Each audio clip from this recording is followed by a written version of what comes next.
Facebook, YouTube, Twitter, what it do? Big hand there. Just playing. What's happening, That people? boy got Happy Kawhi Saturday Leonard to you hand. With all. your ugly ass. Happy Saturday to you all. All right, she.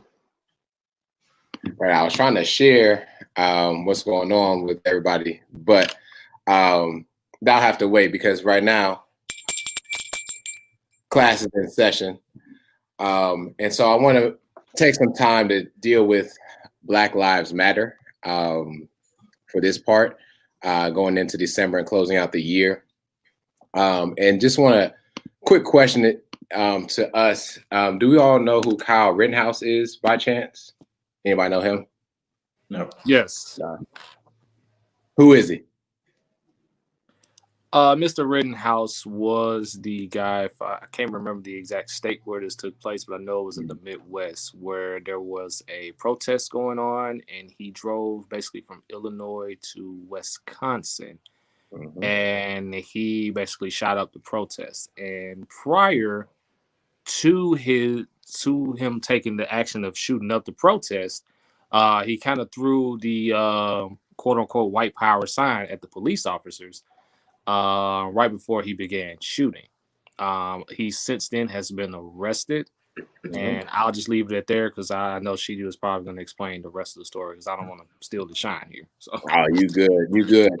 If I could, I'll give you extra credit points right now, Trevor. I appreciate you. But Kyle Rittenhouse, to what Brother Ship was saying, is that 17-year-old boy who went to the Black Lives Matter protests and officially killed 2 people and wounded a third. He is currently awaiting trial. Mind you, he's going and saying that this is self-defense, that he was defending himself. And so he literally shot at the people. 17 years old. Now, right now, his lawyer, they've had to change his lawyer as well because his attorney was John Pierce is off the case. The reason why he's off the case is because there's been this mishandling of funds. So like everyone that's not Black is giving money to this guy, Kyle Rittenhouse, and his lawyer to help him get off the case. Like there's this secret society of people that are giving money to the slush fund. It's really what it's called, a slush fund. If you watch Power and all that other stuff, like I love Power, a slush fund to help this man, this boy, get off because he literally killed 2 people, but it's called self-defense. Now we all know these are the good old boys that are helping with this slush fund, so to speak. But the fact that there's even a debate about this trial, this boy killed 2 people, right? And then injured a third. There's nowhere that I can even think in America that this is acceptable, but clearly it is in the Midwest, and this was happening in Wisconsin.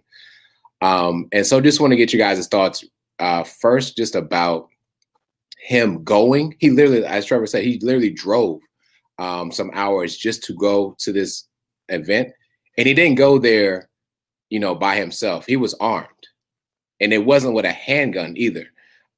Exactly. He wasn't with a handgun. He had an assault rifle, right? And so you're 17 years old with an assault rifle. What else you gonna do? Like if I take a shovel with me, I'm expected to go dig, right? Because I got a tool to go dig. What do you think the assault rifle was going to do, right? So just want to get you guys' thoughts about how this trial is being handled right now, and right now why he's not being convicted guilty. Because this happened way back in, I believe, in April, once the Black Lives Matters protest started. So, Trevor, because you have had some experience with this, I'll start with Trevor, then go Skylar, Took, and Shark in that order, please. All right, well, just my take on the whole Kyle Rittenhouse situation. I look at it as a tale of 2 Americas at this point. Because of, as you said, with the good old boys are doing everything they can to try to get Mr. Rittenhouse off for self-defense. And of course, as well as the narrative that's being painted for him as being just this troubled kid who had a struggle past and yada, yada. the same story that they always use for someone of Caucasian descent or European descent, excuse me, to get off a case when it's clearly they're just acting as a domestic terrorist, as one of our commenters just mentioned. Because if the roles were reversed and this were a black guy, there wouldn't even be a trial. This guy would be thrown under the jail with no questions asked, and he'll be painted as a thug, thug, terrorist, whatever. Again, it's just a tale of two Americas, and the fact they're trying to use this and paint this off as a boy when he should be tried as an adult is just crazy. Like, we have 17, 18-year-old black men that are being tried as adults just for simply having marijuana possession and going to jail for that. So that's a whole nother discussion that I won't get into. But just to me, man, it's just a tale of two Americas at this point. And all we can do is just sit back and just hope that justice will be served appropriately. So yeah. Thank you. Trevor literally just took part of what I was going to say, because I just recently, I think I was talking to you yesterday about this shitty how I was watching this documentary on BT that I think Nas helped produce called Smoke, and it's Smoke, marijuana, and Black America, and so it was just talking about how unfairly Black and brown people are treated, and being put in jail for whether it be life sentences, 10, 15 years, for just having possession of marijuana, right? And so to kind of tie this into what we're talking about, to see Black people going to jail for possession, but yet you have this 17-year-old white boy or kid or whoever he is, being painted as if there's nothing, like as if there's nothing wrong with what he did. Him going to shoot him going to shoot people. Like, it's crazy how, like Trevor says, it's the tale of two Americas, how Black and brown people can go to jail for possession of marijuana, but yet white people can get written off, or they can avoid jail time because they're shooting people. So hate to see that that's still going on in America. I just hope and pray one day, and I just hope that day comes when we all leave this earth, but we can all get to a point to where, like, everybody's treated the same. I guess I'll leave it at that. Man, great point, Shaw. This is the different, the tales of two America, as you call it. But I can definitely attest to the fact that, first of all, finally, breaking news today on NBC News, that they voted, in the bill that's being passed to the Senate to decriminalize cannabis and clear the way for, nonviolent offenders. Like, the fact that it's officially finally getting to the Senate, like, this shows how far, behind America is. You speak about the people that, get locked up for just the smallest amounts of marijuana, just being straight up, let's be real. Like, I was one of those, people a couple years ago. So it's something I don't even like talking about, but it was an experience. And, even it was short, but to that extent, it was so money driven. It was so, I'm gonna get all the money, as much money as I can from you for having the smallest amount of marijuana in your possession, when you're driving. So we can definitely talk about that later. But the fact that we're finally, getting to a point where we can have a better America, But if you look at also into the problem that, Sheeta we're talking about, is that let's have a history lesson. When the police started, it wasn't for us. It was really against us, to keep us aligned, to make sure that we didn't do anything, because we were just being free. So they didn't know what Black people were going to do, because, they needed some kind of policing, for us. So, and that's been just years and years and years and traditions of those kind of people being, having those kind of positions. And then for him to come back and go to the police force and pretty much give white power, they allow him to do, take the lives of two people who wound another. That just shows you the America that we're in. And I'm pretty sure he's going to get off. Like the case that we're just really finding about this, really. And like I said, appreciate you, Sheedy, for bringing it up. This been going on since April. He's going to get off. He's 17 years old. He went to a Black Lives Matter who was looked at as probably the initial threat to his well-being. He did go there to start something, but he's going to get off because this is America. So I really hope that things get better, but shout out to the Senate for I guess the bill is going to the Senate to decriminalize people with the smallest amount of marijuana, or just marijuana, period. It shouldn't be illegal, period. So And rest in peace to those that lost their lives to this foolishness. But racism is real, and like I said, this is America. And yeah, just to piggyback off of Took's point, be honest, he's probably gonna get away with it. And I mean, my feelings or thoughts about it is same old shit, just a different case in this case. Because I mean, just hearing it, like Zach has said, look at how much money is raised for his defense. The same thing happened with Zimmerman. I mean, of course I hate it's happening, but it's like what Scott said, just hope and pray that we finally come to a day where they actually do suffer. I mean, actually get the consequences, reap the consequences for what their actions. But till they come, all we can do is break hope and bring awareness to it. So, like I said, this was the first time I heard about this today, and y'all said this happened back in April. So, throughout the whole time of the George Floyd stuff going on, this wasn't heard from. That's what they let me know. So, just we need to continue to bring awareness to. It's like we pick and choose the situations. I know George Floyd, we saw it, but we need to make sure all these cases get brought up, and that's why I appreciate Sheedy for continuously bringing this up to us. Yeah, no doubt, man, and I appreciate you guys and letting me have this platform. In the case of Two Americas, I want to close out with this, and I thank y'all for sharing.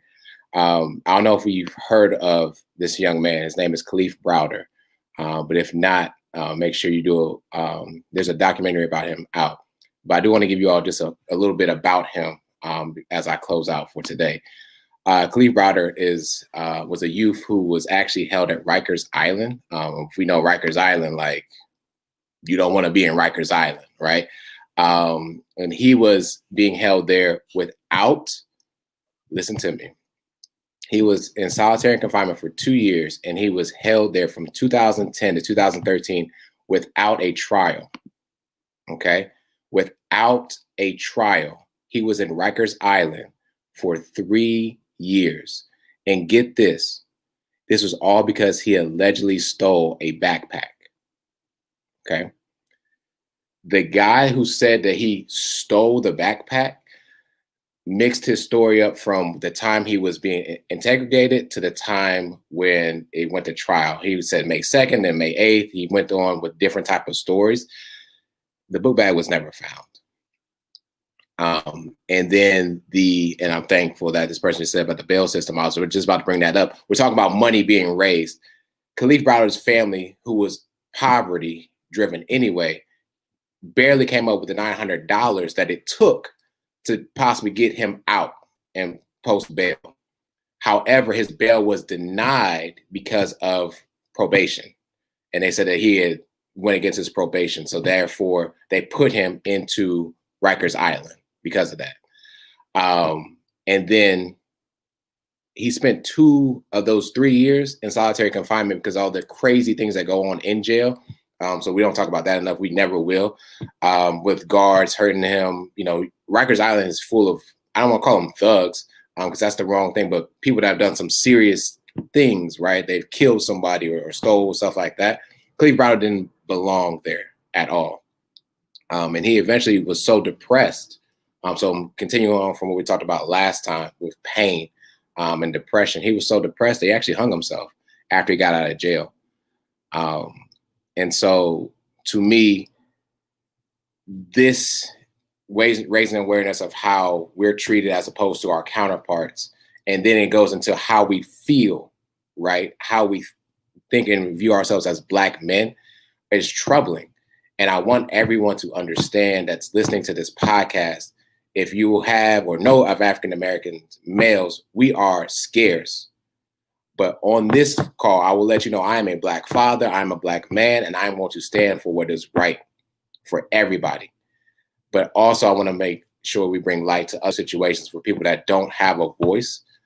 Just be there for everyone and make sure when you go to vote as well, you're voting for people that are going to put sense into this crazy society that is our government. Because until we start to really control the vote of that, we're going to continue to see things like Khalif Browder. We're going to continue to see things like George Zimmerman and other things where people are getting off easily, whereas our Black people, our counterparts, are not. And he didn't, after he got out of jail, like I said, he hung himself. He was so depressed with what was going on, he didn't see anything further to do. And it also goes to our psyche. Thank you, too, for bringing up about marijuana. How many black men and brown have not gotten jobs because of being locked up? And, you have to write that down on your job resume for applications. I've been locked up. So now you can't get that job that you wanted. You can't provide for your family. This also goes into depression. We need help. And with that being said, class is dismissed. Go on, brother. Go on. Stuff.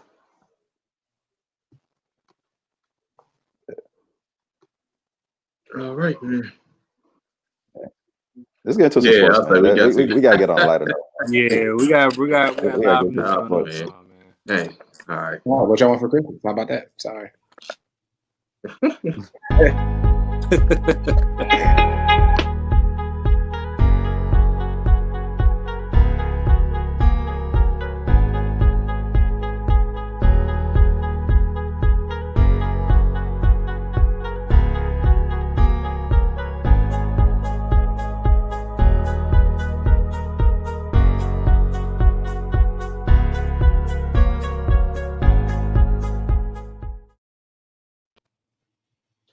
Let's be real. 115. Couldn't think of no name today. Sorry. I'm just happy we're going back to the I name. could have said, let's be real about some Clippers, but that'll be too soon. Or we could have brought back a former most highly talked about player on the show that we talked about today, but no, we just talked about him then. But to the Memphis Tigers. Yep. Let's get it, man. We could have called it "Let's Be Real About Short People" because that L of the month conversation at the end of the podcast, might I add, would be very, very good. So, just want to put it out there. But the Tigers played it last night against Central Arkansas. They had a tough first half, but they end up, of course, bouncing back and coming back in the second half. The lineups, Benny went with a different style lineup, which I didn't think he would go with, but y'all called it. And I mean, I guess the Tigers look better. I didn't watch too much of the game, so I definitely let y'all give y'all take. But definitely looking at this lineup, it's like who's making the plays now? You know what I'm saying? So Damian Ball did the same with 5 assists, but other than that, man, what y'all got? We start with Skylar, Trev, Sheedon, and Shark. So the Tigers have looked better, I guess is the word I would use. Now that's also due to the fact that they have played lesser opponents. So let's go with that. I don't want to call anybody sorry or terrible, but they did play against they did have 2 games this week against lesser opponents, whatever. So my takeaways from this week, I did call that Alex Lomax would go to the bench. But I said that thinking that Damian Ball would ignite the offense a little bit. I felt like there were times where I feel like there were things that Damian could do that Alex couldn't do. But the 5 assists and I'm not sure how many points Damian scored over this week, but it still didn't give me that sense of conviction as to where like I felt like opposing defenses could actually like respect the fact that he's actually going to take a shot. I feel like one way that other teams are able to guard Memphis, which is in due to part where they can score, is knowing that you don't have the threat of or the knowledge of like, okay, Alex Lomax, he's not going to take this jumper or it's not going to go in. And I think the same thing is with Damian too. But I'm still seeing like droughts and where like they can't score. I'm still seeing the times where they can be up by 10 and then give up a 10-0 run and just have like 4 or 5 like turnovers in a row. So I'm hoping as we continue to go through the schedule and we continue to go through this year that we can get to the point where we aren't necessarily turning the ball over so much. That's something that I think happened a lot last year. I feel like we're averaging 18, 19, 20 assists. And so I'm just one of those people, and we don't necessarily have to cut that in half, but like, let's get to like 14 to 15 turnovers. Like that gives you extra possessions. So that way you aren't going droughts without scoring. And then just being able to take the next step defensively, which I think they can do, which is the likes of Virginia, which is being able to guard, but guard without fouling. I think that gets them into a lot of trouble too, where you see multiple possessions where the other team can score, but a lot of times they're getting bailed out because they're putting the hand on the guy or they're like jumping where they're not necessarily supposed to. So I'm just hoping they can get to that, and then we'll kind of see how the rest of the schedule comes out. I would definitely just echo your sentiments there as far as the game. I didn't watch much of the game either, but for what I did see some of the same struggles offensively that we've highlighted in the past, with their inability to get easy baskets, with them having droughts of not being able to score, and just letting teams get back in the game and not locking in defensively as we know that they can, and going to that next level, as Skylar said, as far as playing defense without fouling. I did like the switch of going with Damian Ball, but I kind of didn't think it was going to be too much of a difference. I thought maybe it would have been something to inject life in the starting five, but as we saw with his only him having 5 assists didn't really do too much. If we hadn't said it before, we'll say it now. Landers Nolly is a bucket. So I think he had about, I can't remember exactly how much he had. I know he had at least about 15 that night. He had 23 last night. Yeah. So Tigers fans, enjoy Landers Nolly while you can, because I really think that he's gone at the end of this season. Like, it's a given that he's going pro at the end of the season. But as Skylar said, it's not really too much to really take away from these 2 games, as we have lesser opponents. There's no disrespect to Arkansas State or Central Arkansas. I think Arkansas State was like 1-2, and then this game with Central Arkansas, it was their first game of the season.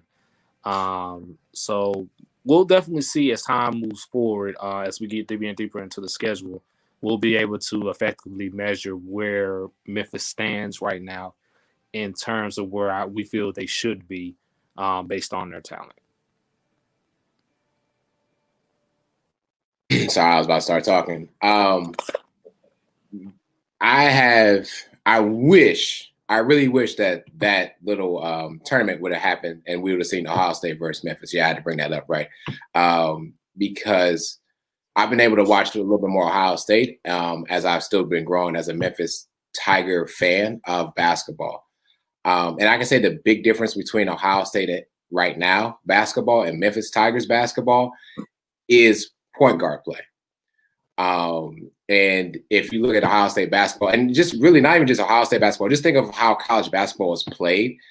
If you have a decent or good guard, right, it doesn't matter what's happening in the post. I.e. Kemba Walker. Kemba Walker went on a streak. We don't even care who his big man was, but he was able to control the game. And so you don't really have that with Alo, and I don't think you ever will find that, unfortunately. And what I will say is I am extremely, extremely, extremely proud of what Moose, the Moose of Memphis, did have a conversation with Penny talking about how he didn't want to like run the offense through him, which to me lets me know that the Moose is ready to submit to whatever Penny is thinking in his head, but that could be used on the floor. But in order for that to happen, you still have to have good guard play, to me. And so I hope that the development of the guards is happening. Because if you can develop guards in the college basketball world, you can go farther. Of course, I'm worried about the post. You know me, I love the big men. But it takes guards to get the big men the ball. And so if we're still getting these turnovers like we've been having since last year, still being an issue, it's very hard for our bigs to get locked in and do what they need to do. So Ball coming in, taking some time from Alo, even though Alo's a junior, senior now. Just goes to show that we just need to maybe move on and regress some of his minutes. Because what I've seen with Ohio State basketball, with CJ Walker being a senior, he's got the ball in crunch time. We're going to give it to Alo in crunch time. And that, I don't believe that's going to work for us at all. Okay. Let me share my screen to make my point. So, the Tigers' schedule. So, I listened to Gary Parrish yesterday, and he was basically saying how that we started like number 36 at KenPom rankings, and now it was 49 at the time we spoke yesterday. We're now 51. Normally, if you're in the top 40, you make the tournament.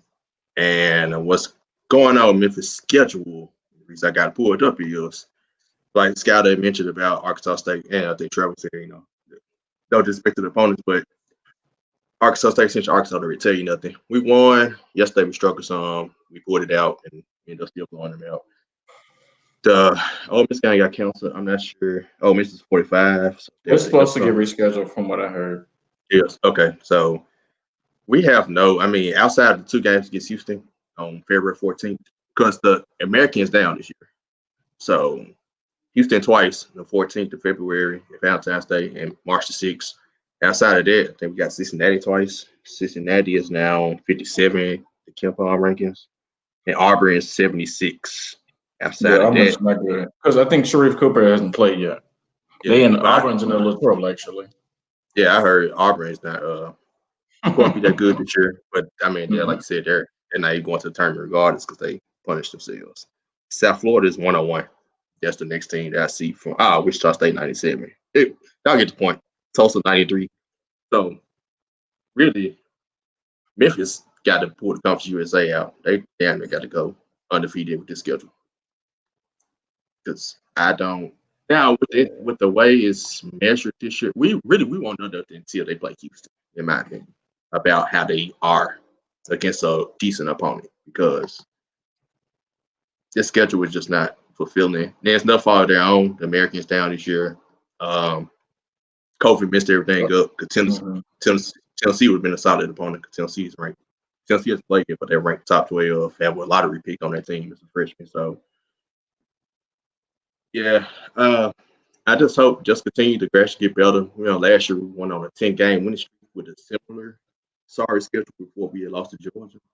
They got to pull that off, but they got to continuously win. They can't take any more, bad losses. I can't. Really losses at all. Yeah, really, because everything gonna be bad. You gotta minimize losses at this point. Because now it's like I don't know how the concession committee would be, but I know Gary Parrish mentioned they're really big on the KenPom rankings and the numbers.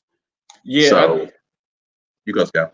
Yeah, sorry to cut you off because I think they were mentioning it a little bit last night, and I missed all of it, but it's something along the lines of like I think you got to finish like top 2 or 3 in your conference or something like that to I think get an automated big. I hate if I'm wrong about that, but I heard something along those lines yesterday. So to your point, just about getting into the NCAA tournament, they really got to almost run through the conference. Hey, Lana. Okay, that's right.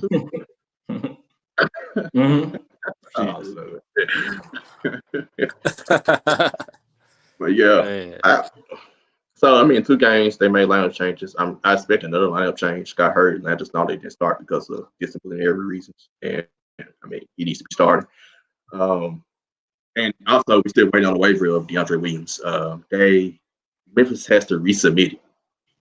Right, I don't understand why they have to redo it. Like, just NCAA, do your job. Like, why I got to resend my paperwork again? It's Evansville because you didn't get email confirmation. It's Evansville. AD. Yeah, it's Evansville more so than it is like. It's the reason in which he said he left, which is like I think he said something like, he didn't get a fair chance at like of a scholarship or something like that. It was something along those lines, and so they're like, yeah, you did. You're just trying to find a way to get on now. But I think they're supposed to get to the point where they like just clear everybody. Yeah, like 3 different. Yeah, and I think they're supposed to be ready December 12th or 16th around those lines. So about a week or so, he should be ready to go. But he had like 3 different coaches at Evansville, so I don't. And last year alone, right? Like they got like some real stuff going on in Evansville. But hey, so deals on that one. 2 finishes off. Anything else? No, man, I think that, it's kind of hurting to see that y'all been right about my guy, Lomax, you know what I'm saying? Like, I want him to be on the court as much as possible because I think he does make a difference, but his play right now isn't speaking for himself. And I know he got it in him to step it up. So that's why I kind of challenged him on the last podcast. So, I mean, I guess in a way, I kind of send that same challenge to Damian Ball too. You know what I'm saying? Like, we have the talent to really succeed. All we just need is a guard to just elevate and elevate his game for us. You know what I'm saying? Not a shooting guard, not somebody that can get us buckets, but just a leader on the floor for us. So until we really get that, I don't think the Tigers will continue to progress, as a team. Of course, they're going to, progress individually, but as a team that can make it deeper into, the Final Four, then we'll never know. So Trev, we got football, or do we have football? Hell, it's COVID. We do. Yes, we do have football underway. As No. we're recording right now at this moment, the University of Memphis Tigers are playing against the Tulane Green Wave at this point. The Tigers are coming off a scrappy win, if to say the least, over the Navy Midshipmen by 10-7. Brady White had the only passing touchdown of the game, finished 18 of 32 with 205 yards. The Tigers defense, for some reason, just could not stop the run. They got torched for 233 yards on the ground, including with 142 coming from Navy's Nelson Smith on 29 carries and a rushing touchdown. Both teams scored last week on their second drive from scrimmage to start the game, and there were no more points scored until the Tigers took the lead late in the fourth quarter and eventually held on to win. Prior to this game, starting with Tulane was actually favored by a 1.5, which if you were a betting man, I probably would take that bet on the Tigers. But just want to get you guys the starts. We'll start with Sheedy, Took, Sharky, then Scholar.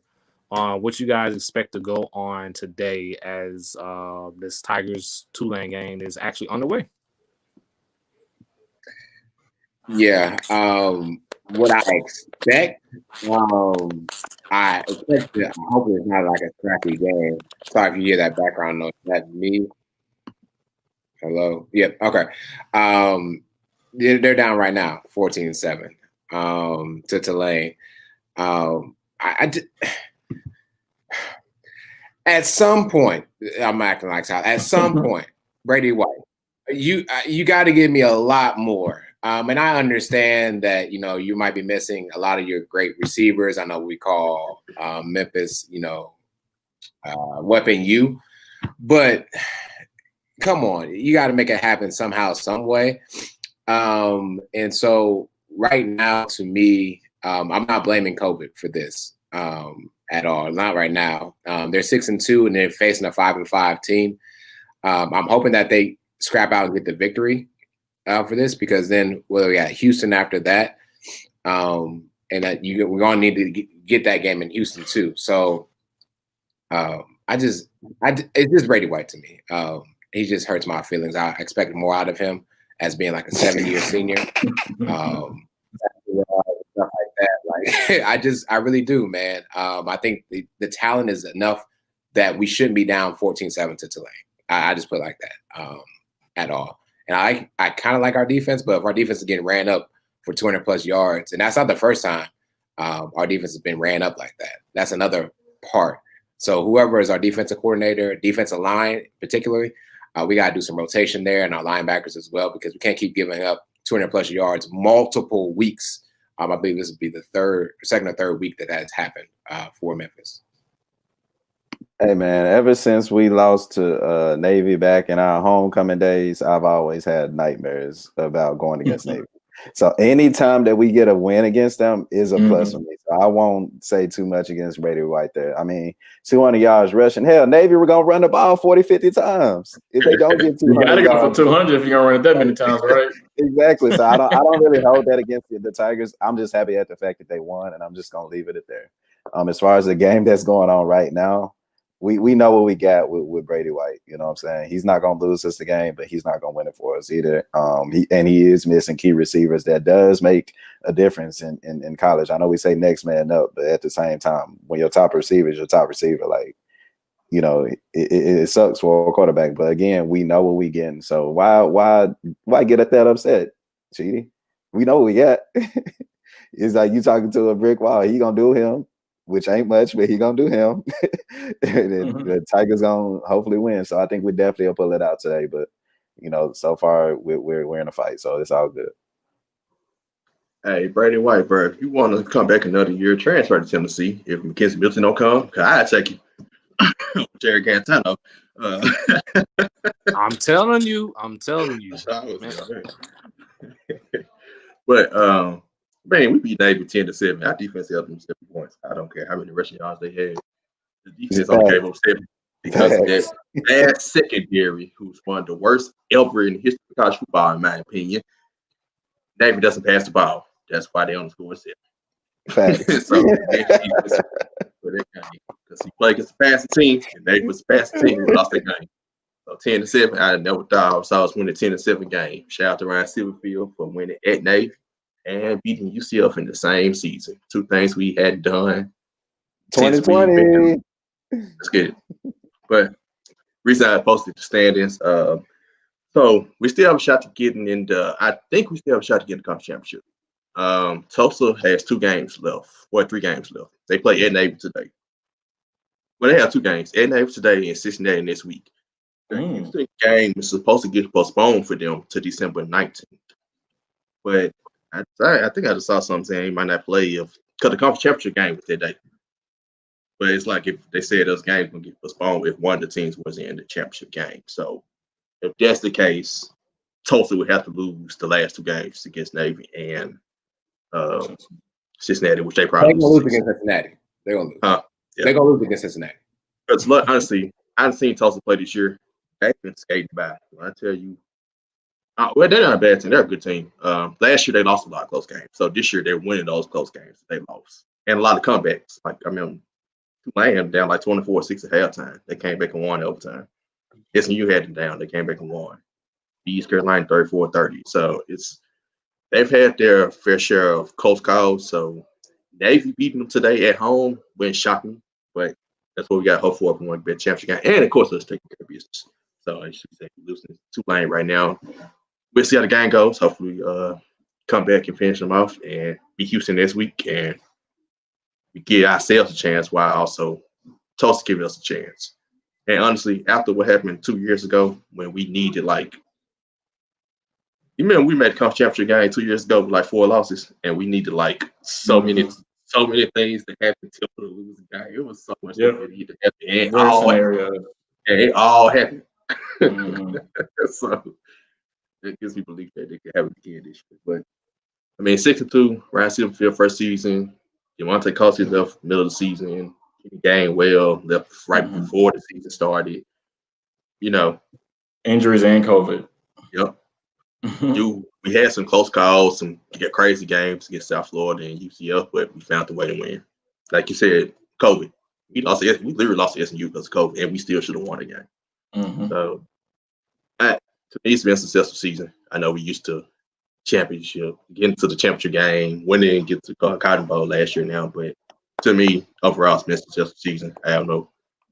I'm not down on anything. Hopefully, Brady does leave and we do get another quarterback. Got a transfer for LSU for next season. But to then, man, stripe up. There you go. Thank you for your good energy. I'm actually going to follow right behind him. I think Ryan Silverfield, in my opinion, has done a really good job. We're 4-2 currently now, and I believe one of the losses that we did have against SMU, if we would have had at least 2 more practices, I think we could have won the game. I think they just went like a month and a half without even playing the game or having much practice time. So I think that's a win we definitely could have had, and I think it could have been a quality win if we would have won the game. So I expect to win today. We are down 14-7 as they get ready to enter the second quarter. The thing about Brady White for me is he has in the game, he can give you 5-6 really good throws, and then he has 5 or 6 plays. You're like, what the hell are you doing? And it's so frustrating because it's like you don't know if you like it or you don't know if you like it at all. So it's kind of hard to pick between the two. So I'm hoping, At least give them 5-6 good plays, because no. Ain't no good plays happening with him. Yeah, but no, he makes good throws here and there, but then he has throws where I'm like, how are you constantly overthrowing these people? So I expect to win today. I expect us to pretty much, I think we could at least win the rest of the games for the season, and then we just kind of see what happens from there. Like you said, Sharky, I think to lose Gainwell right before the season started, to lose Coxie, and then to be in the mix of COVID and then injuries here and there, players being in and out of the lineup. I think, in my opinion, Ryan Silverfield has done a really good job. Let's just kind of see. I'm interested to see what the backup quarterbacks look like just behind him as we go into next year. So I'm with you, Sharky. Stripe up. All right. Well, thank you, gentlemen. I also, of course, have the Tigers to eventually make a comeback and take this game over Tulane.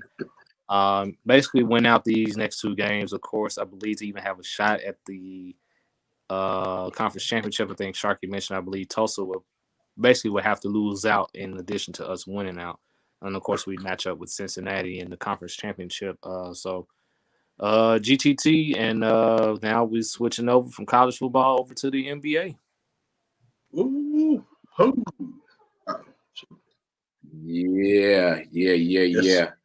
That's what it's time for with the my bad, CD. I added something right before we get to your game. So Go ahead. you remember the whole Popeyes joke of the number 2 Popeyes. So the person we chose number 2 Popeyes over is finally relevant again in the NBA world as he was traded from the Washington Wizards to the Houston Rockets for Russell Westbrook. And he was traded along with the first round pick for that in that trade. So it's John Wall. Welcome back. Your name hasn't been mentioned in a while after your name was mentioned for about a good year on the show. So talk about where you need them. Guess what? You get to go to the all red team. So it works out perfect, man. So what y'all think of the trade? Russell Westbrook for John Wall. Have added to Skyler, Trevor Sheet. I mean, what I've been saying, Houston's got a problem. You really kind of got the same player in a lot of ways. John Wall is definitely a pass the ball. But when you look at really what makes up the team is John Wall coming back from injury. So we're not sure of what he can do. DeMarcus Cousins, who at one time I called the best big man in the league. I love him, period. But he's coming back from an Achilles injury.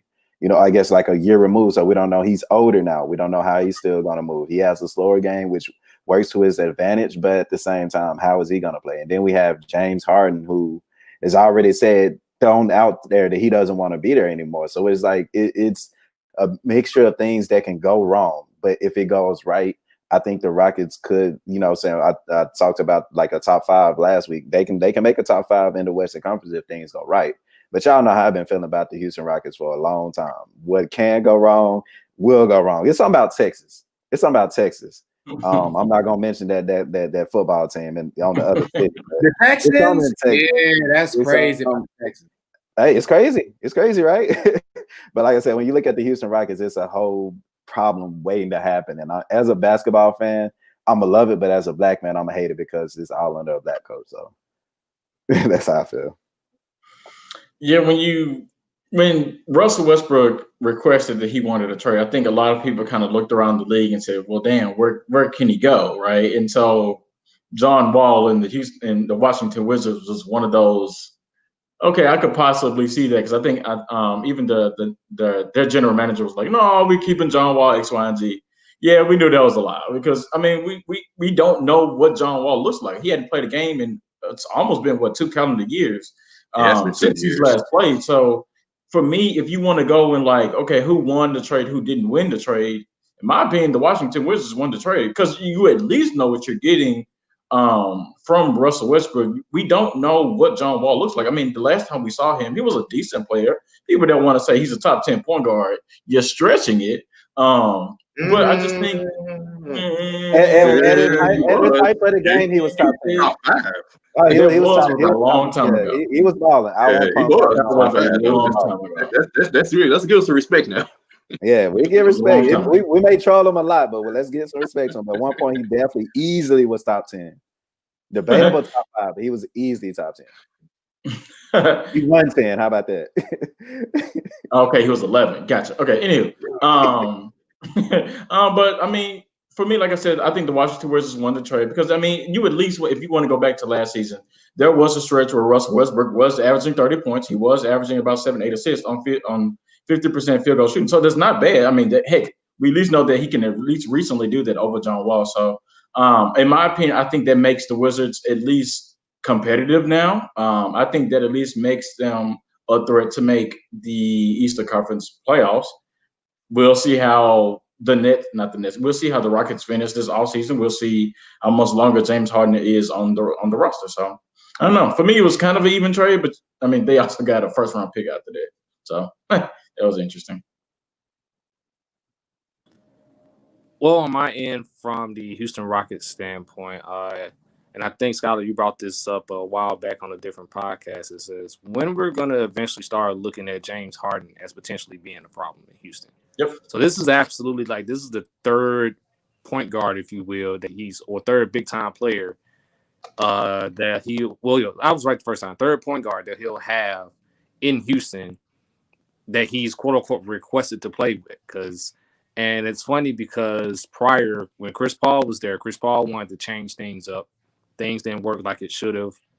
Chris Paul was eventually shipped out. You bring in Russ. Russ wanted to change up the offense a little. Not much change. Russ got painted as a scapegoat. Russ is now gone, and now here's John Wall. So it'd be interesting to see how things are going because, of course, John Wall will be coming back. Of course, he hasn't played a game in 2 years. Boogie's back in the league. Of course, he hasn't played since his injury as well. So it'll be interesting to see those two with that dynamic. Assuming James Harden stays, they can be formidable in the West, but I don't see them doing too much. We'll see how this offense is going to be ran under Steven Silas. On the side of Washington, this is exactly what Washington wanted. So the Scholars' point, I do agree that the Wizards wanted this trade. Washington needed something just like an adrenaline shot just to kind of get things going, and that's exactly what they're going to be getting with Russell Westbrook. The dynamic of him and Beal makes them formidable. I think they can be in the Eastern Conference playoffs. Will they go far? I don't think so. But just with those two and then what Russ brings to the table, it's going to create easier shots for Bradley Beal. And, of course, it's going to create even easier shots for Davis Bertans, who was arguably the best shooter in the NBA last season. Got paid, too. Yeah. And he recently got paid. So be on the lookout for Washington going forward. I can see them in the lower half of the West between 5 and 8. I mean, not the West, the East, excuse me. Between 5 and 8. Do I see them going far as far as like the Eastern Conference Finals? Not exactly, but definitely Washington won this trade. Yeah, and I'm going to piggyback on everything that was already been stated. I'll start with Washington again. I do agree that Washington does win this trade. I believe this moves the needle for them. I'm not going to go as high as 5. I'm actually probably not going as high as 6. I think either 7 or 8 seed for them for the playoffs. Just because Russell Westbrook is now being teamed with a great star, to me, all-star snub and Bradley Beal. And then, of course, he got a shooter. But if you look at the track history with Russell Westbrook with just one other person with him, he's not going to go far, whether it's the playoffs or just in the regular season. But I think the Wizards, again, do win this trade. And if you turn your head and look at the Rockets, to your point, Trevor, CP3 didn't work. Carmelo didn't work. Dwight Howard didn't work. Clint Capella didn't work. Russell Westbrook didn't work, right? But now we're bringing back John Wall and we're bringing DeMarcus Cousins. At some point, Houston, you have to get off the titty of James Harden, move on. And get your value for James Harden. You've overpaid this man, a man that is never going to take you guys past the Western Conference Finals. He's proven that. I'll get you there. Yeah, he's proven that season after season after season. You can make the coaching change. I think that's a good move too. But until you get rid of that star, that's going to hold the ball, and airball a shot and the clutch situations, you have to get rid of James Harden. And I think this is a good segue if John Wall does show some progression since his last time playing 2018, which I agree he was a decent talent and a great point guard, but what do we get now after his injuries? And so this could potentially become like a John Wall's team. So I think as the Wizards became his team for Washington, and you keep DeMarcus Cousins, see what you have with that. There's some chemistry there. They go all the way back to high school at age 14. So again, I love to talk about chemistry, and that's something that we don't really think too much about. He's going to change his game. He's going to go to China to win a championship at this point. Because who's going to take on that $40+ billion contract for a shooter that don't really play defense like that. So I got a question. The problem is James Harden. So until that problem gets taken care of, the Houston Rockets now I think will bump down in the Western Conference standings when it comes to the playoffs. And again, maybe make it out the first round, but they definitely ain't going past the second round. What's your question? I got a question. So y'all know when I said back when me and Skylar had the disagreement, whatever you want to call it, the debate, and I said that the Rockets would get more for Russell Westbrook than they do for James Harden. Mm-hmm. So if John Wall comes and does this thing, hypothetically, whatever, and DeMarcus Cousins do their thing because they've been waiting to play with each other for years, how much more is expandable is James Harden? And how much, do you think that they would get more than a John Wall? His value is going to go down. If this happens to your scenario, if John Wall comes and plays well, DeMarcus Cousins plays well, and then you start to see James Harden becomes more of your second person or even third. Which should be where he is. I agree. Mm-hmm. That's where he should be. But if you're the Houston Rockets and you're trying to make this push to get to the finals and what have you, you trade him before 12 to 20 games goes throughout the season. Before people would say, oh, well, I'm cool on James Harden. I'll give you like a second round and I don't know, a Terrence Ross. Or that first package that I made from Brooklyn. Right. I'm just I don't know. No, he don't need to go to Brooklyn. There's not enough basketballs in Brooklyn. For Kyrie Irving, I agree with that, though. Kyrie Irving, James Harden, Kevin Durant, there's definitely not enough basketball. But that's the most that they'll get with getting Spencer, my man Gerald Levert, and a few others. I think that's the best scenario right there. But I James Harden can't be number one, man. He can't. Can you please stop calling him Gerald Levert? Come on. Gerald Levert is a man. That's hilarious. I'm sorry. I do it every time. Y'all know I got names for everybody, man. Oh boy, that's funny. Okay. All right. So I ain't gonna speak about James Harden. I done said almost every episode this summer that exactly what Tuke and Cheetah just said about him. I've been saying that for how long. So I'm not gonna say nothing about him again now. But it's trade itself to me is a wash. I mean, to me, Russell Westbrook and John Wall the same player, minus John Wall was more of a true point guard. But Russell Westbrook is a little more athletic, but speed-wise, they're really the same type of player. But the difference is the injury thing, but also the first round pick. Houston, this is probably the best Houston was going to give Russell Westbrook in a trade with him. And like Scout, go back to Scout's point that you made like a month ago. Don't just trade him to Charlotte for nothing. Don't just trade him to New York for nothing. They did that. So I commend them on that. The first round pick do got hella protections on it. I don't remember the tweet, but it was top 12, top 16. It go all the way up to like 2027. Then it turns to 2 seconds by that time. So it might not be a first round pick, but it all depends. We'll see how that rolls out. But it all really depends on if John Wall, DeMarcus Cousins, they both coming off injury. If they healthy, I mean, who knows what could happen with Houston and the new coach. I don't know how the new coach's system would be. So I can say this. I am keep an eye. The Rockets are more interesting to me to pay attention to and watch and see what happens now before they trade. And same with Washington. I think just both of them John Wall need a fresh start. Hopefully, like I say, he comes from injuries and he comes back to be somewhat the player he was, which was the top 5 point guard in my opinion. And Russell Westbrook and Bradley Beal, I think they'll work out, but the East is tougher. They're not going to beat, Brooklyn, Miami, or Giannis and them in Milwaukee or anything. But they'll make the playoffs. I think at first, before this trade, like this summer, I always say I wanted DeMarcus Cousins to go to Washington to play with John Wall and Bradley Beal. So now they're together in Houston.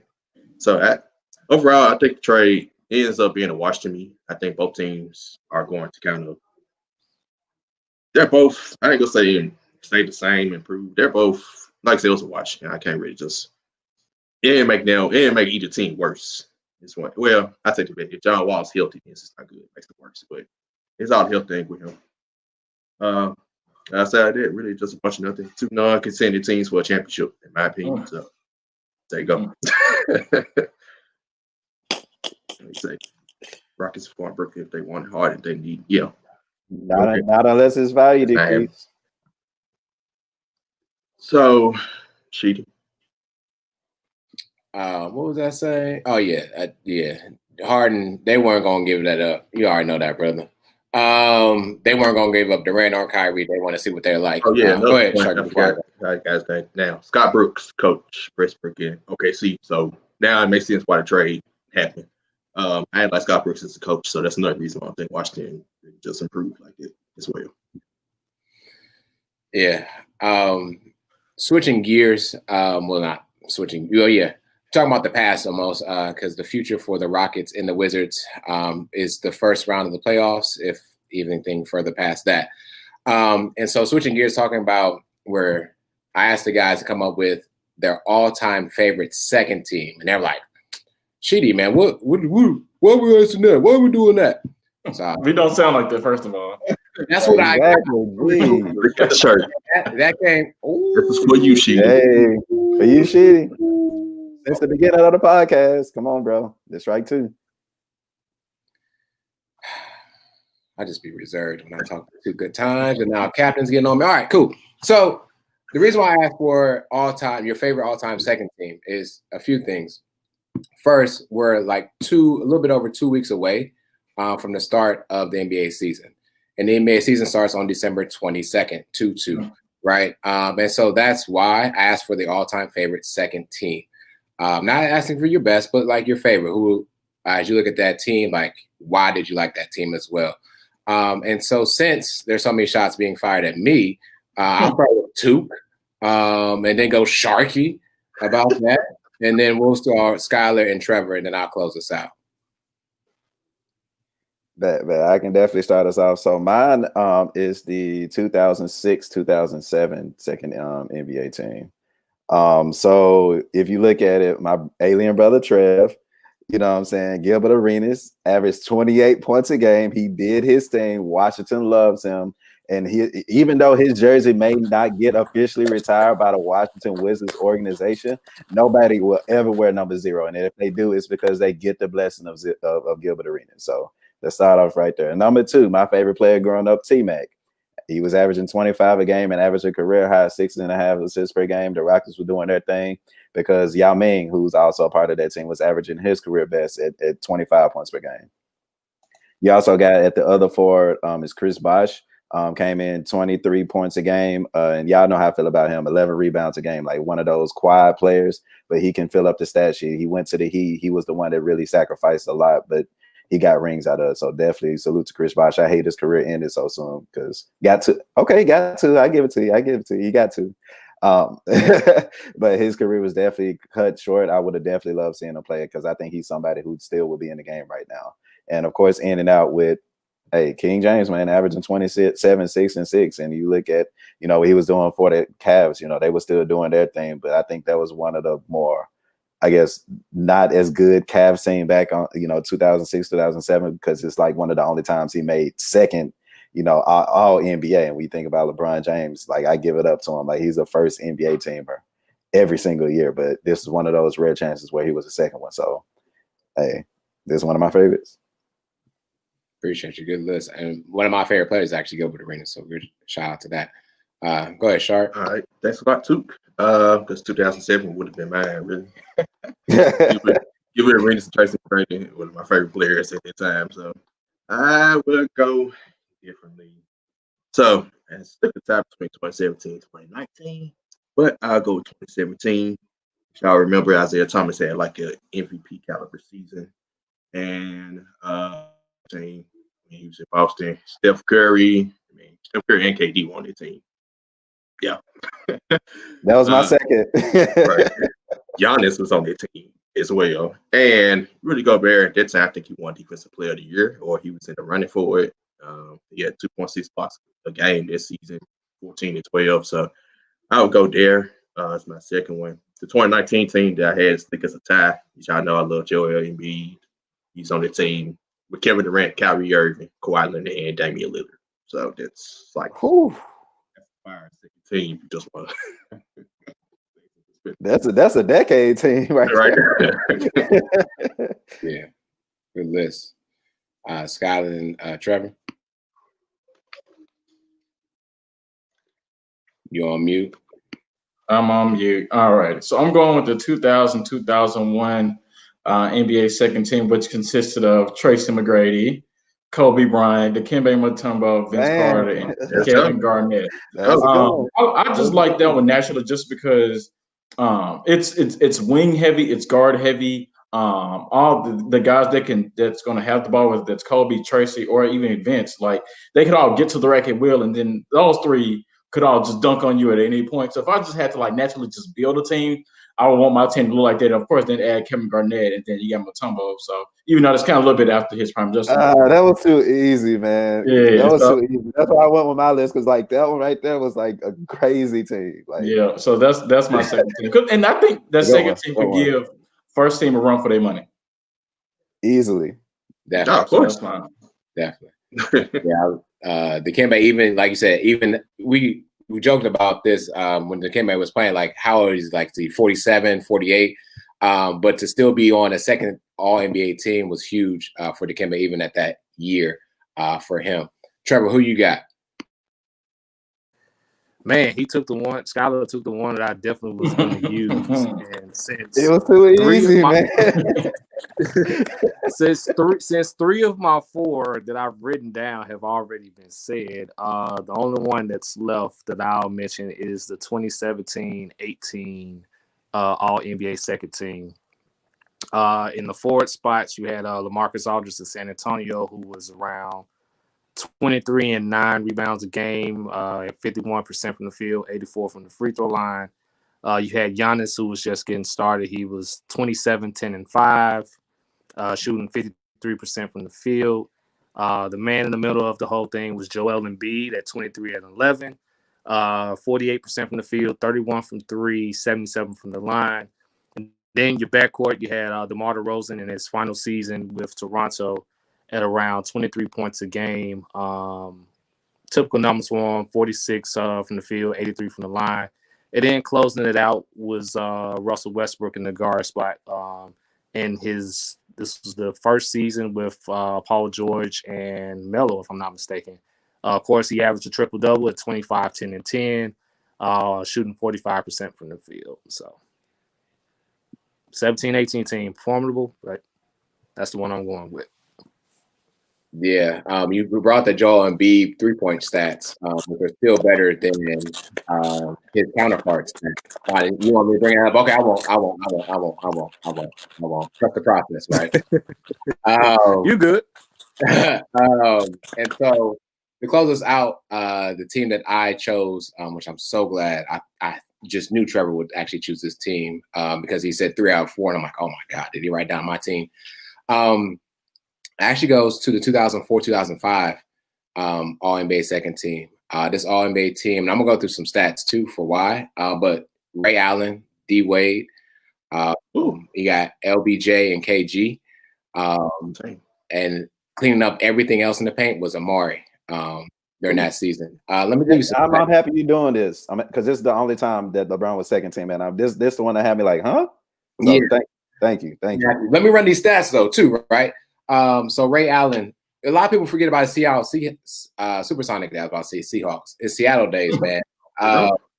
Ray was 24 points a game, 4 assists, 4 rebounds. He was shooting 38% from the 3-point, which, at that time, people weren't really shooting that many threes, but still, he was doing this thing. D. Wade was averaging 24, 7, and 5, and getting 10 free throws a game. So he was getting to the line day in and day out. LeBron, again, like you said, too, not too often was he second team, but besides this season, at 27, 7, and 7, and he was doing 42 minutes a game. So he was literally carrying the Cavs with that, but still shooting 47% from field goals. So I thought that was really crucial. KG had 22 points a game, but led the league with 14 rebounds a game during this season and still giving out 6 assists. I think was huge. And he played all 82 games, by the way. So I don't even know why he was second team. He probably should have been bumped up to first. And then Amari. So I was a big fan of Amari. This is the first season that Amari went from power forward to center for Phoenix. He had 26 points a game and 10 rebounds a game. And his field goal percentage actually shot up by 8%. during this season. So I would take this second team, especially with how they were finessing. You know, Ray Allen still going to shoot the three. D-Wade going to get to the line. LeBron's there. KJ and Lamar can clean up if need be. And I'll take this team defensively too, as well. So that's why I like this second team. And it's my favorite. Of course, D-Wade's one of my favorite players of all time.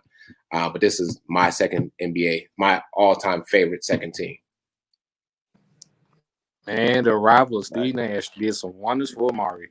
And I need supposed to put some respect on Ray Allen, man, because even when he first got to Seattle, like he was still, he was a shooter, but he was still like able to cook you, like get into the rack. He was a bucket. Occasionally, once in a while. So I need you young folks out there to put some respect on Ray Allen's name, man. So I need you young folks. He was a pure bucket. Yeah, sounds so old. Yeah. Well, Scott. All righty. Gentlemen, I'm going to try to move to this really, really quickly because I know we got some more segments to run through. But so we're going to run. We got only 2 pick'em games this week. And then after that, we have another question that everybody's is aware of. So the first game of the week, of course, we're going to start with the Arizona Cardinals against the Los Angeles Rams. So the Rams did come off a pretty bad loss, in my opinion, to the San Francisco 49ers last week.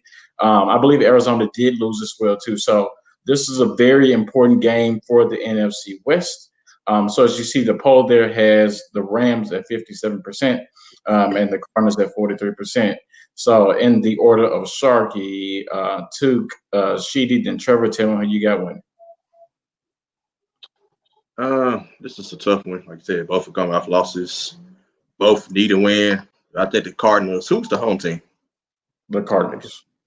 So it's 2 games in Arizona this week. San Francisco got played there. Yeah, yep. Mm-hmm. They playing Monday night. So give me the Cardinals. I think the Cardinals needed more in their homes. They're like on the 2-game losing streak. Could have been 3-game if one for a Hail Mary play from DeAndre Hopkins. Kind of Mary. So yeah, they needed more. So I give it to the Cardinals. Because they lose, I think Minnesota wins. They're tied. Minnesota's in playoffs. So yeah, Cardinals need this. Give me the Cardinals. Yeah, against a team that's still growing. Shout out to the Rams, but give me the Cardinals as well. I think they will book it out. I think it will definitely be a dogfight, but the Cardinals definitely need it a lot more, and they'll step it up and do what needs to be done to win. This is the first of 2 games between these 2 teams, and it's the NFC West. They're divisional opponents. I'm gonna take the Rams on this one. I think Aaron Donald is a freak, and he's been rated 99 for a reason. And I think that presence does scare you, no matter how mobile Kyler is. So I'm actually going to take the Rams on this one. I think it'll be close. It's just divisional opponents, man.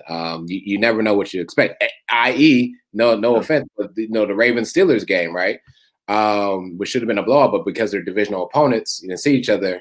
That's just something different. So I see this game not being more than the difference of 10 points, but I think the Rams, the coaching staff pulled this out over the Cardinals this week.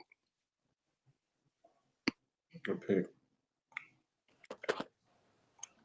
Okay, I was just making sure I was off of mute. I know. I was just making sure I was off of mute. My bad.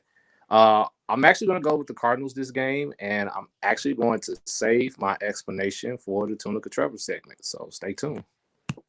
Oh, there you go. Going with the Rams in this one. Rams have top 5 rankings in pretty much every defensive category.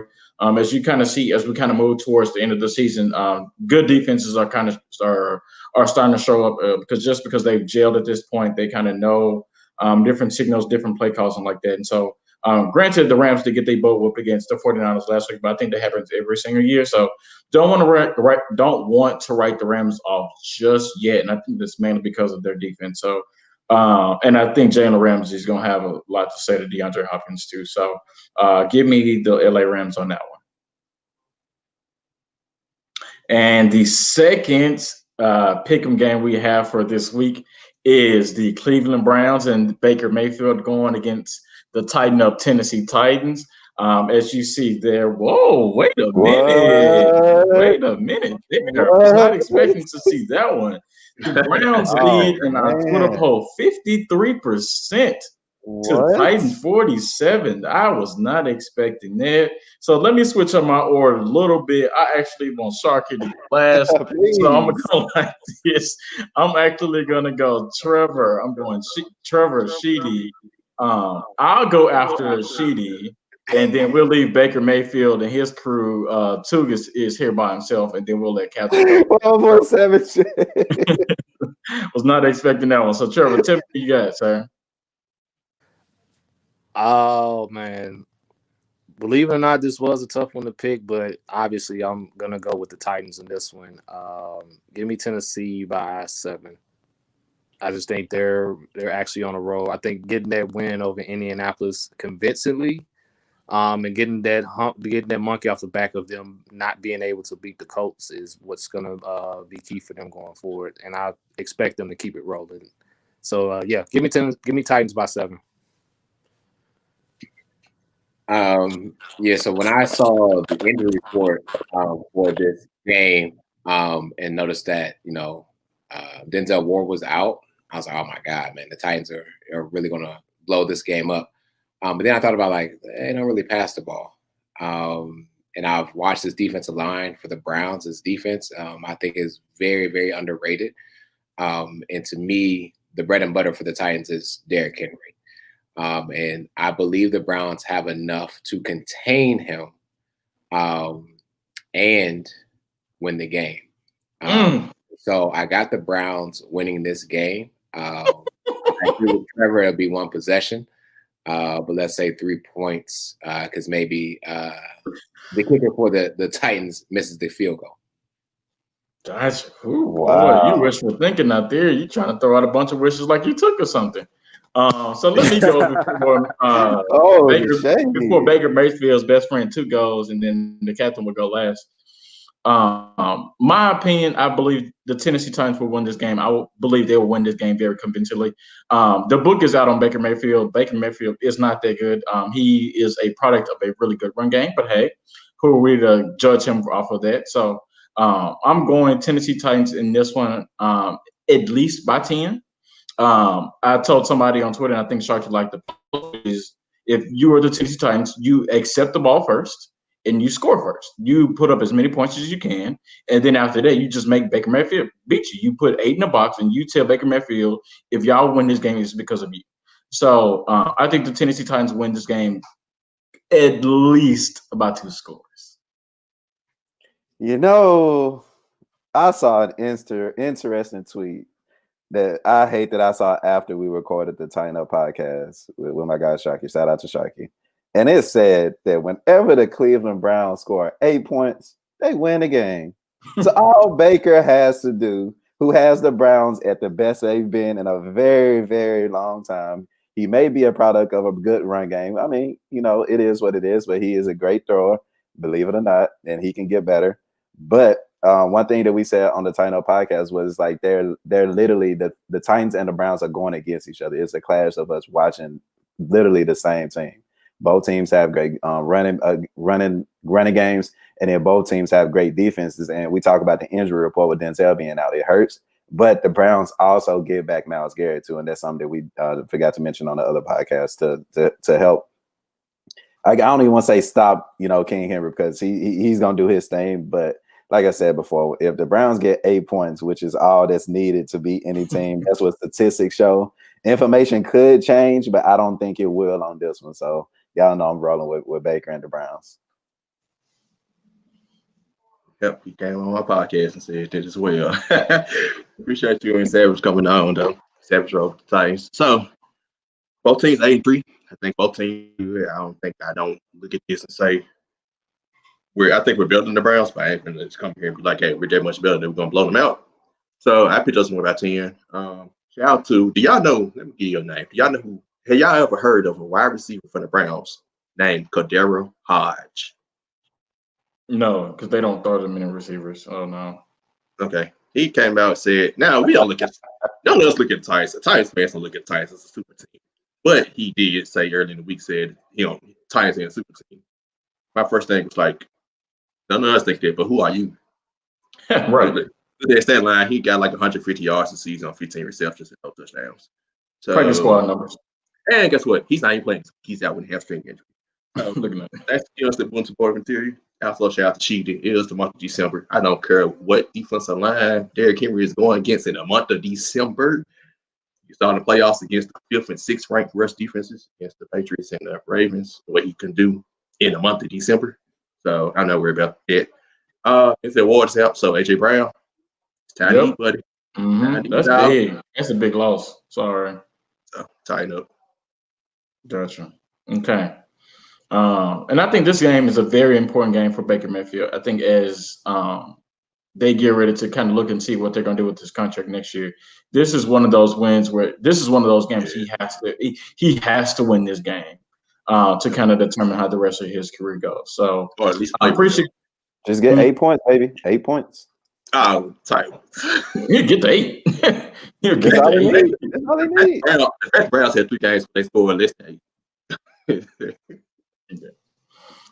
So appreciate y'all picks. So the next questions I asked. So I did ask you guys to come on the podcast and basically give me your final four as we kind of hit the last stretch of the back half of the NFL schedule. Give me your final 2 teams in both the AFC and the NFC, or basically predicting who will be in the championship games for each conference. So Sharky, Took, I'll go, Sheedy, and then Trevor. Okay, so I pulled up the standings. So based on I'm doing my prediction based on the standings as it is right now, as you can see on the screen. So I'm getting tired. I'm not even a Steelers fan. I'm getting tired of disrespect to y'all, honestly. I can't admit as a Titans fan, after our game against y'all, I don't feel like I'm not scared of y'all. I feel like we beat y'all if we play again. But I'm not saying that everybody else acting like y'all living, we scared y'all, yada, yada, yada. Y'all a very good team. So I have y'all first round back, y'all in the AFC Championship game. Y'all would beat whoever the lower seed team plays y'all in the second round. In this case, the Titans, we would play. I got us winning. We play the Chiefs. I don't think we're beating Pat Mahomes in Kansas City. Sorry. So Chiefs and Steelers is my 2 AFC teams in the championship game. Sorry, Titan Nation. In the C championship, Saints by default, I guess. And let me just drop the other teams in the hat and just put one out. Green Bay. I had Green Bay before, so yeah, Green Bay and New Orleans. Yeah, whatever. Cool. I'm gonna go with. I actually started with the NFC first because I'm gonna go with the pick that I had at the beginning of the season, and that was the Saints and the Bucks. We can start with the Bucks and say that Tom Brady is very inconsistent, and that's true. But I think when playoff time comes and he has a full healthy roster and everything's going for him, I think that'll get him eventually to the NFC Championship.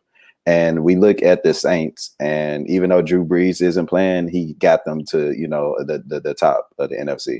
And now that, what I'm saying, Tyson Hill, who's, winning games, I guess, I think they're good enough to continue to, that's honestly how I feel right now, but they are winning.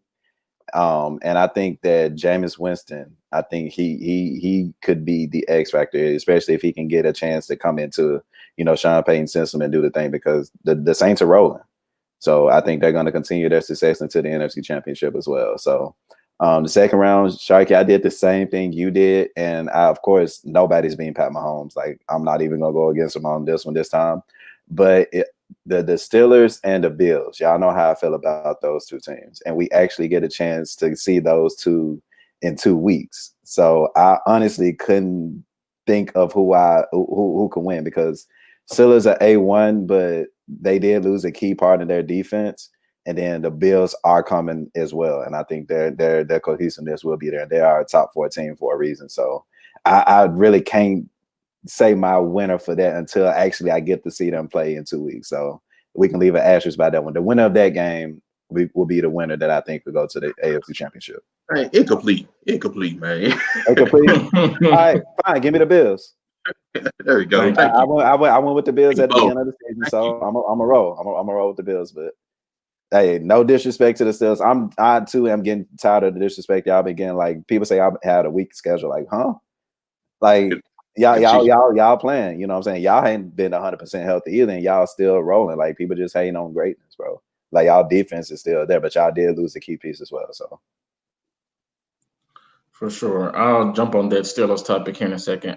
So my NFC teams, I do not believe in Green Bay. I said that a couple weeks ago. Nothing's changed. Information has not changed on the Green Bay Packers. I've seen them get smacked around the field too many times for me to even try to imagine them being in NFC championship games. So I'm going. Seattle is there. Seattle is there, and I want to stay with my pick that I said a couple weeks ago, but I've seen the Saints beat them twice and convincingly. So I can't ignore that. So give me somehow, some way, I believe the Saints and the Seahawks are in the NFC Championship game for that particular conference. Let me jump on the Steelers really, really quick. I think people have a right to say that the Steelers have not had a hard enough schedule, or they've had an easy schedule. But I think at the end of the day, it's very hard to win in the NFL one, and it's very hard to go 11-0. Things have to be put in place for you every single week for them to come out with the win every single time. And we've been hit with adversity as well too. So I'm tired of the disrespect, but I mean it is what it is at this point. Took did mention that we did lose Bud Dupree on last week, and that absolutely hurts. So my poor little Giants, but that's all right. So of course, Kansas City and Patrick Mahomes is there. I told y'all months ago, and I told y'all last week, I'm not betting against Patrick Mahomes a day again in my life. So he'll be there. Really trying to see if I'll give me the Steelers at the end of the day. I think just because TJ Watt is still there. TJ Watt is still there. Minka Fitzpatrick is still there. And then so is Stephon Tuitt and Cam Hayward. So again, it goes back to my point I said a couple weeks ago. You have top three players in each level of the defense. And I think not too many teams can say that. So I'm still rolling with Pittsburgh. So give me Pittsburgh and Kansas City as well. Yeah. Y'all can't get disrespectful like y'all have been. They actually lose the first game in the playoffs now, man. Please. I do not want to hear all these people talk about, see, I told y'all now. Right. You already know they're going to come too. Yeah. So I guess I'll continue the trend of starting NFC then going AFC. NFC, to me, New Orleans has shown their ass every single year, to the point where they're not even making it to the NFC Championship or even going past the NFC Championship. I don't care if they go 14-2. They're going to find a way to lose in the playoffs. Let me also give kudos to the Giants, who are the NFC least team to be in there right now. They're not getting a cigar. They're not getting a hug or anything from me. They get a high five. And that's it. And so to me, the two teams I believe will come out the NFC are, and I'm not saying this lineup is going to stay the same either. I think there's going to be some shifts before we get to the actual playoffs themselves. But I'm not going to bet against Aaron Rodgers in the NFC. So I did choose the Packers to begin the season. And so I'm going to stick with the Packers. And I'm going to go the Packers versus the Rams. I think Sean McVay, when he gets time to really coach and knowing, what's going on in the playoff scenario, especially if they have to play the Giants game one. But just moving forward, that defense, to your point, Skylar, when you have players at elite levels, they don't have like an elite linebacker, so to speak, but they have some pretty good in the secondary. And of course, we know that defensive line. So I'm actually going to take the Rams versus the Packers. AFC. Gauntlet. You want a dark horse? I'm bringing them to you. My two teams I got coming out the AFC will be the Buffalo Bills versus Indianapolis Colts. I'm saying that because that's 2 times we've agreed this podcast, bro. This never happened. I know. Oh my God. Just like from last week. There's something to be said about the Colts. I don't know how to really like put that together, but the Colts are really they just need to win a few games, right, to get to the AFC Championship game. And then the Bills, I like what they're doing. Quarterback Stephon Diggs as well. And you have to remember, like, as dominant as Mahomes is and as dominant as the Steelers are as well, you just need to beat a team once in the NFL playoffs. And who's to say that if Kansas City goes, the rest of the season undefeated, they're going to lose eventually. And someone will surprise them. And I don't know if it'll be the Bills or the Colts, but I will bet against them every now and then. And I'll take some dark horses. And again, Colts, Bills coming out the AFC. Whew, you reaching. Did you think Chiefs would lose eventually last year too? I think the Patriots will beat the Chiefs last year. No, I'm saying, did you think last year the Chiefs would eventually lose when they were on their winning streak last year as well? I didn't. They were playing game by game. I was hoping that the Titans would actually go all the way, honestly. But Patrick Mahomes showed himself. I mean, what is the last 20 games? He's 19-1. So that's very impressive. Like, the Steelers are undefeated, and I still pick Patrick Mahomes ahead of them. I'm like, I can't pick against dude, especially in the playoff time. I joke around and deceive him, but when it's 19-1 in 20 games is crazy.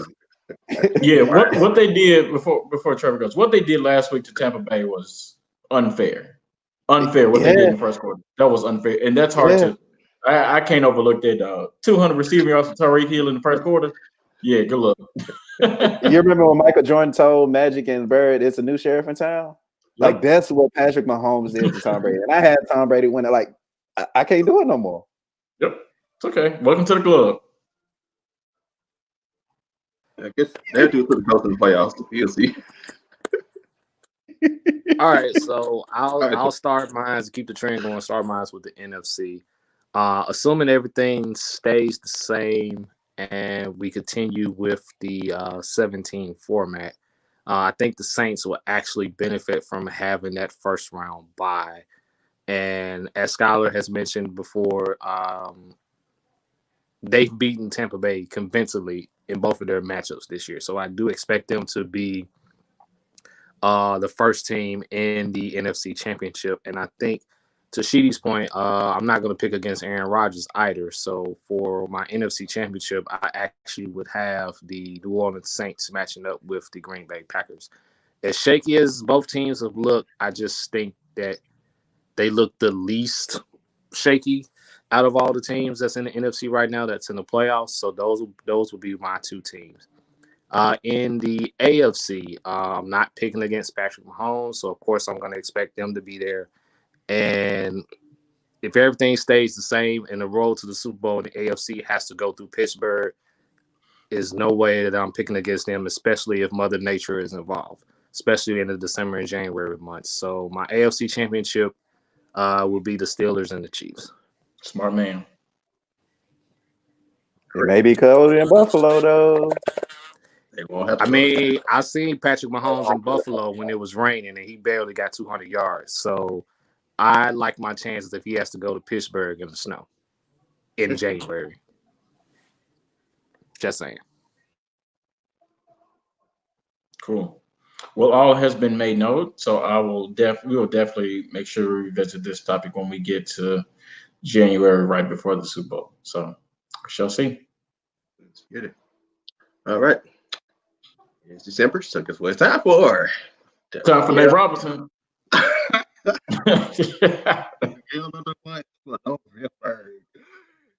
as you see by the poll, I just got to say it through. Time for Nate Robinson. Son, 80. Javon Mills, the Bears wide receiver who had punched dude cornerback from the Saints, he kicked out the game, got 0% votes. There was saying other two did say something about Donald Trump, which has nothing to do with sports. So yeah, it does. What you got to do with sports? It got everything to do with life and ball is life. So Nate Robinson has nothing to do with sports. Nate Robinson taking the L, player. Sorry. I mean, I tried to help Nate Robinson on the fact of, I still got to rock on my short people. And you know what I'm saying? He went against the wrong competition. Like Jake Paul is somebody that can actually keep doing this as a living. And he used Nate as a pawn. You know what I'm saying? But one thing that I will say is that there was a report that came out that said that Nate Robinson only got $600 for the fight, which is true. But also, hold on, but no. But also, through the pay-per-view money, how many, right? With a show of hands, how many of us would get knocked out for $500,000? Right, that's $500,000. $500,000. Yeah. That's how much Nate Robinson got as well with that $600. So Oh, it wasn't just $600. Okay. It was $500,000 with the pay-per-view money and a chance to meet Mike Tyson. Hey, I'll take the opportunity just like that. I still need some more of that on top of that, though. Still, you greedy. You greedy. Man, that's $500,000, dog. I get knocked out in front of everybody. Yeah, that was my Nate Robinson, man. Y'all saw his technique, bro. Like, come on. Yeah. Yeah, that's my thing. Like, you called out Jake Paul. You trained for however many months to prepare for this fight. And then for you to come out and show basically no technique, nothing that you quote unquote learned, and then to get knocked out in the fashion that you did, I don't care how much you got paid. You got to hold that L on that one, Nate. I'm sorry. Yeah, bro. I'm sorry, bro. Nate gonna have to take this L. He might have to take this on consecutive months because I'm sorry, bro. I'm very immature. I tweeted this. L up in here? He might get L of the month 2 times, bro. Because that's So you saying this is Bro might be L of the so year. bad. It was was so a year. I mean, it's the uncle fell asleep right before this, and she woke up and was like, "Damn, it's over already." I was like, "Yeah, Shout out to Snoop, bro. Oh Lord. Oh Lord. But I think Snoop did set that joint up though, because first of all, shout out to Big Snoop. Snoop was amazing on the call for that fight, but Snoop was hilarious. Snoop was hilarious, and he led my laugh into the knockout. And when Nate got knocked out, bro, I'm sorry. That's probably one of the best laughs I've ever had, bro. I'm sorry. Yeah. And shout out to him. Shout out to Nate. 99 Nate. I'm gonna call him 99 Nate. Shout out to 99 Nate for then coming the next day and like responding to his group meetings and stuff like that. But 99 Nate, you should have stayed down that first knockout, okay? Because the second one is the memes across the country, across the world. Shout out to Black Twitter. You should have stayed down after that first one, bro. And I hear you, like, you gonna make that money. If I'm gonna make my money and I know I'm about to lose after I get knocked down that first time, I'm good too. Damn. The second time was really 99. It was Nate. 99 Nate. Hey. Bro, they need to change it from Nick at night to Nate at night. Wow. Hey, that's a win, bro. That's a win if that can happen. Let me put things in perspective for this fight. Mike Tyson, it was another fight after that one, then to Mike Tyson, Roy Jones Jr. Yeah. You telling me it's all talking about Nate Robinson throughout that whole next fight. I don't even remember the next fight. That was another fight? Yeah. Then you got the Mike Tyson fight. And we all watched it, which they said it was a draw. Mike Tyson won. Y'all all agree, right? Yeah, come on. Okay. All right. So we got through that. Mike Tyson just fought. This is freaking Mike Tyson. After this fight, back to Nate Robinson. Like, it was unrelentless. It was like, all right, okay. Oh, yeah, Mike won. No, they want no draw. All right. It was back to Nate Robinson. I saw straight Nate Robinson tweets after that. So they show everything you need to know about that. Doing NFL games on Sundays, I'm still saying Nate Robinson, bro. Yeah. So you telling me people forgot about that fight like people forgot about next Friday? Yep. It goes back to your name. Yep. But before we finish off, I also want to get on the defenders. Everybody, he's coming on. They had great courage to go out there. A lot of y'all want to go out and box. Of course we wouldn't. That's why we here laughing at him. We're the real. He the one who went out there talking to us. He the one who went out there and got knocked out. He the one who got knocked down one time and got back up to get knocked out instead of staying down. If he just stayed down the first time, this wouldn't even. I knew the fight was over 1 minute into it. I said, "Oh yeah, he rushing. He trying to do some stuff he can't do." And man, right? Not. Hey, stop this, hey, look here. We gonna mean people to death. Y'all know what 2020 is about. All these. You already know what it is. Now, I did say after the fight, I'm glad I'm not famous because I see what famous people go through. Ordinary people don't go through that. We get knocked out in a regular city fight. But Trevor, it's time. Just defense with Genie had something for you. All right. The music Man. going. So newest segment that we trying to jump off. As you guys know, I got the gracious nickname of Tunica Trevor from most of my picks and things that nature for the season. And if you don't know, the state of Memphis as well as the state of Tennessee has legalized sports betting. So it'll be a couple of NFL games that I'll bring to you guys as far as betting is concerned. That I feel that if you want to try to make a little money, is something that you could possibly take Oh on. my God, you're a genius. Got my notes ready. So So what I'm gonna do is I'm gonna give the best spread that you can pick, the best over under, and I have two money lines picks that I'll have as well. If you don't know these terms, I'll do a separate video explaining each one of these and things of that nature coming soon later this week. So for one money line, it'll be the safe bet, and then the second will be my scary money don't make no money money line bet. So kicking off for week 13 for the spread, I think the best possible spread that you can make. Oh, quick disclaimer, please gamble responsibly, and this is not a sure thing. This is just how I you feel. practice this, bro. You practice. Hey, This is just how you're the I man, feel. Trevor. You're the Mine said, "Don't come on, don't." He said, "Don't add us if my shit wrong." He said, "Don't add us." Yeah. So Let's please, really, Trevor. Let's be real.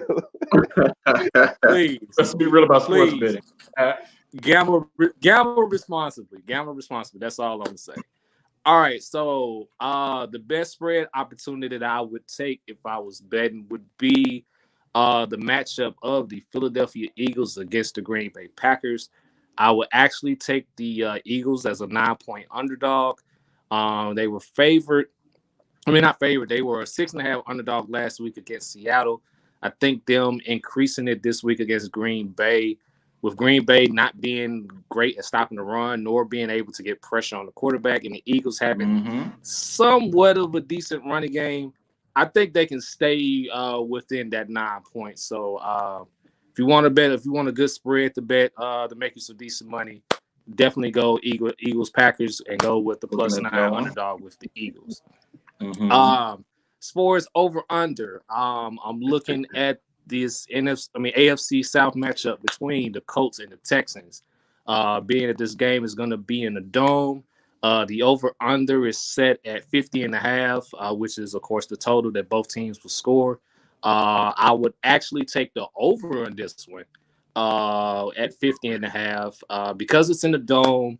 If Naheem Nimes and Jonathan Stewart are able to do what they do and on the ground, the Colts can easily put up 30, and the Texans are giving up 27 on offense. I'm giving up 27 on defense as well. So we want to take a look at that one as well. So for the two money lines, and again, I'll explain these in a separate video on what all of this means and things of that nature. So if you want a safe bet and you just want to get into betting and try to make you a little quick, little something, safe bet for the money line, I will go with the Bills and 49ers. The Bills is favorite right now with at 105. So basically, you'd have to bet $105 just to make 100. So that's an easy $100 that you can make. I wouldn't mess with the spread or anything of that nature. Just let Nick Mullins just beat himself at that point. And plus, they'll be playing on the neutral field, given as the San Francisco, California, that area has kind of banned all sports from being played there. And for my scared money, don't make no money money line pick of the week, it was one of the pick'em games, which was the Cardinals and the Rams, and I picked the Cardinals right now to win that. So they're right now is a +130.